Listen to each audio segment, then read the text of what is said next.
Encore un universitaire algérien, encore un membre de l'élite algérienne qui a été incarcéré, emprisonné dans des conditions scandaleuses. Les membres les plus éminents de l'élite algérienne finissent chaque semaine, chaque mois en prison pour toujours les mêmes motifs, des opinions exprimées sur les réseaux sociaux, exprimées dans les colonnes des médias. Après Djeloul Slama, l'économiste brillant qui a été incarcéré après pratiquement 2 semaines de garde à vue. Voici le tour de Ouchechi Tahar, qui est historien, un universitaire, un enseignant à l'université, maître de conférence en histoire. Il a été placé sous mandat de dépôt aujourd'hui, le 16 février 2026, en raison de ses écrits qui ont été sur les réseaux sociaux, des publications sur les réseaux sociaux et des déclarations sur les réseaux sociaux qualifiées d'apologie d'actes terroristes avec l'usage des réseaux sociaux et diffusion de fausses informations de nature à porter préjudice à l'intérêt national. Un brillant universitaire, un chercheur universitaire, un enseignant-chercheur pacifique, mais vraiment pacifique. Il faut voir sa page Facebook, c'est un homme cultivé. Tahar Ouhachi, je n'ai même pas vu une lecture critique. On n'y comprend plus rien. La répression en Algérie n'a plus aucun sens. Tout le monde part en prison. L'islamiste, le communiste, le croyant, l'athée, le conservateur, le laïc, la femme, l'homme. Encore un universitaire algérien, encore un membre de l'élite algérienne qui a été incarcéré, emprisonné dans des conditions scandaleuses, dans des conditions troublantes, dans des conditions révoltantes. Les membres les plus éminents de l'élite algérienne finissent chaque semaine, chaque mois en prison, en détention, pour toujours les mêmes motifs, des opinions exprimées sur les réseaux sociaux, exprimées dans les colonnes des médias. Après Djeloul Slama, l'économiste brillant, l'ingénieur en sciences financières, le spécialiste de questions financières et des questions économiques, reconnu pour ses compétences, reconnu par ses propres pairs, reconnu, excusez-moi, même les objets, les bibles, etc., ils en ont marre de cette répression, de cette persécution en Algérie, et même les objets ont envie de s'exprimer, ont envie de se révolter contre cette politique liberticide insupportable. Je dis bien une politique liberticide insupportable.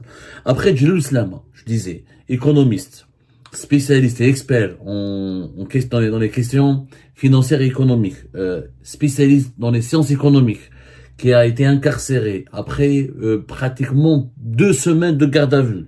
Voici le tour de Ouchechi Tahar, qui est historien, un universitaire, un enseignant à l'université, maître de conférence en histoire, à la faculté d'histoire de l'université Lounisiali de Blida, à l'Afron. Il a été placé sous mandat de dépôt aujourd'hui, le 16 février 2026, selon les informations que nous avons pu confirmer et recouper. Il a été placé en détention par un juge d'instruction relevant du tribunal de l'Afron en raison de ses écrits qui ont été sur les réseaux sociaux, des publications sur les réseaux sociaux et des déclarations sur les réseaux sociaux qui ont été qualifiées d'apologie d'actes terroristes avec l'usage des réseaux sociaux. Apologie d'actes terroristes avec l'usage des réseaux sociaux et diffusion de fausses informations de nature à porter préjudice à l'intérêt national. Diffusion de fausses informations de nature à porter préjudice à l'intérêt général. Ces qualifications pénales s'inscrivent dans le cadre de la législation relative à la cybercriminalité et de la lutte contre les discours susceptibles de mener ou de menacer la sécurité nationale. Voilà les informations que nous avons pu récupérer des proches de Tahar Ouhachi, universitaire originaire de Kabylie, de Tizi Ouzou plus exactement d'après nos informations, et qui a été donc incarcéré alors que c'est un historien, un brillant universitaire, un chercheur universitaire, un enseignant-chercheur pacifique, mais vraiment pacifique. Il faut voir sa page Facebook, c'est un homme cultivé. Il était boursier récemment, il avait obtenu une bourse, il est parti étudier en France récemment, il n'y a pas longtemps, en 2023. Il travaillait donc dans le cadre, il travaillait sur une thèse intitulée le traitement historiographique au 19e siècle et au 20e siècle de la période romaine en Algérie. Voilà, il a travaillé, il était en France, il a collaboré, il a étudié, il a fait un stage, une formation dans la bibliothèque d'Antiquité, et il a été pris en charge par une bourse de stage de perfectionnement de courte durée qui a été accordée. C'est un universitaire très connu, c'est-à-dire il avait soutenu un magistère récemment sur la direction de Wiza et Tamara à l'université d'Alger 2. Il a poursuivi des travaux de recherche sous la direction de Madame Khalifi Jamila de l'Université de Jilali Bouanama de Khmisra Miliana. Et c'est un historien, il est spécialiste des questions de l'histoire. Insan Moussalem, comme on dit, pacifique, cultivé, etc. Je ne sais pas comment on en est arrivé là. On ne comprend plus rien. Alors, on parle d'apologie du terrorisme via les réseaux sociaux. C'est ce qui a été dit. Apologie d'actes terroristes avec l'usage des réseaux sociaux et diffusion de fausses informations de nature à porter préjudice à l'intérêt national. Moi, je suis parti voir sa page Facebook. Très simple. Je vous invite à le faire tous. Tahar Ouhaji. Il a une page Facebook, etc. C'est quelqu'un encore une fois, qui s'exprime publiquement, universitaire, originaire de Tizi Ouzou, comme je le dis. Toutes ces dernières publications, il n'a fait plus aucune publication depuis le 29 janvier 2026. Sa dernière publication, elle concerne une affaire qui a fait polémique. Je ne sais pas s'il a été arrêté à cause de cela.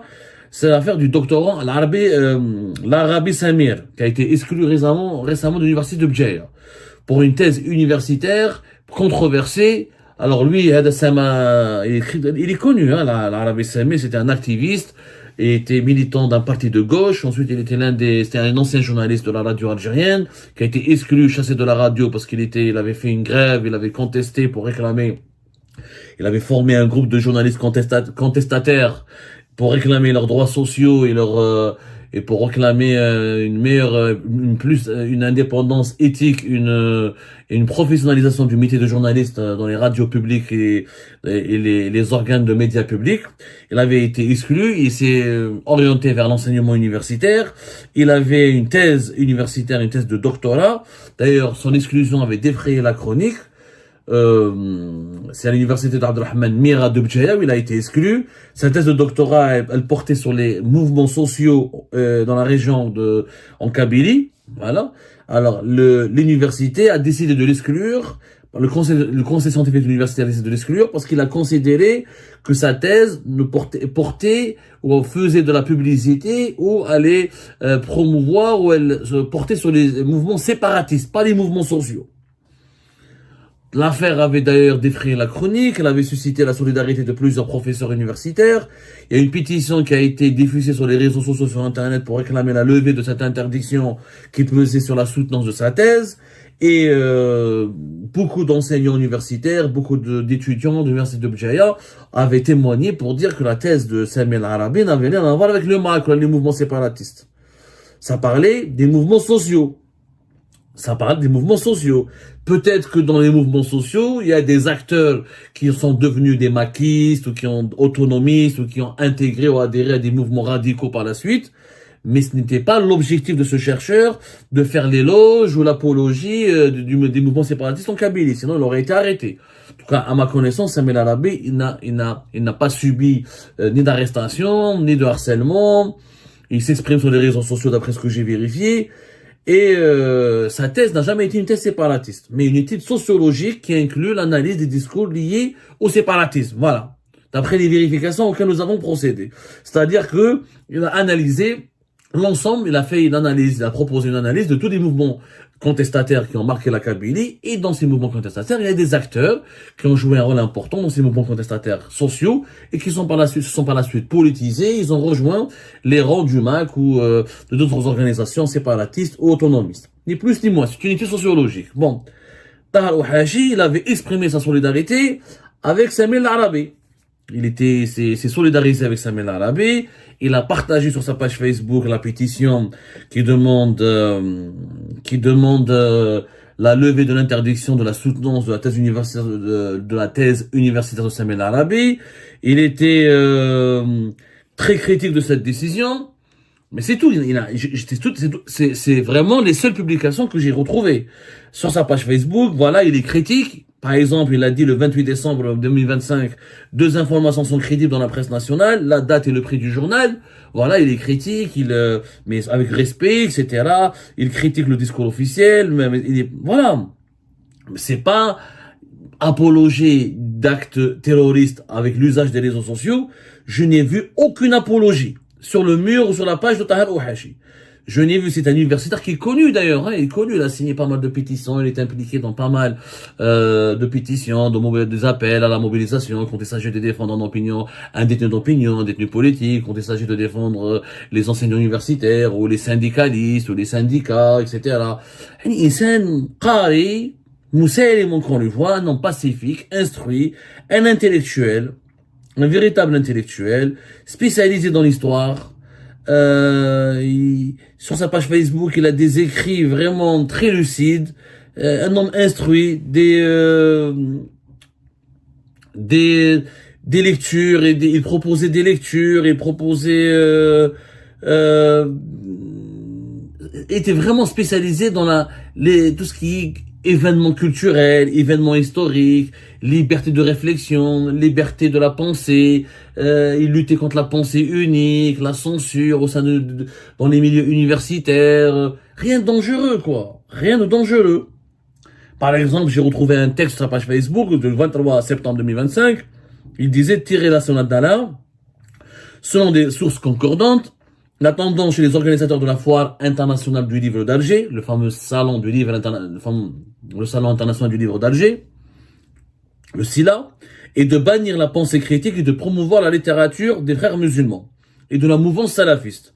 On fait des autodafés en excluant les livres de Mohamed Shahrour et en poussant la célèbre maison d'édition syrienne Darsaki à tourner le talon. Si la tendance se confirme, on aura des pogroms contre les intellectuels libres dans moins de 10 ans. Un sursaut d'orgueil, s'il vous plaît. Un sursaut d'orgueil, s'il vous plaît. Voilà les écrits de Tahar Ouahachi. Un intellectuel éclairé, progressiste, qui dénonçait à la fois les dérives dictatoriales et pas de façon directe ni insolente, pas de façon brutale.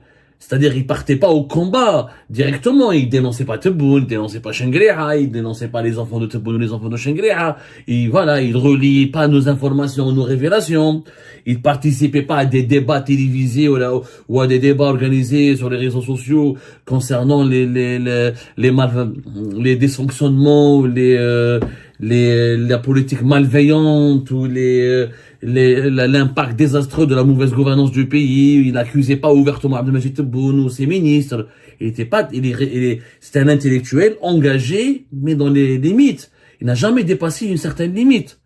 Un intellectuel, il parlait de la liberté de penser, l'esprit critique, etc. Un universitaire respectable et respecté qui finit en prison. Pour des publications sur les réseaux sociaux. Exactement. Pire. Bon, Djelal Slama, c'était pire. Djelal Slama, c'est même pas une publication. C'est une participation à une émission. C'est une lecture économique critique d'un méga projet important qui est Rarj Bilet.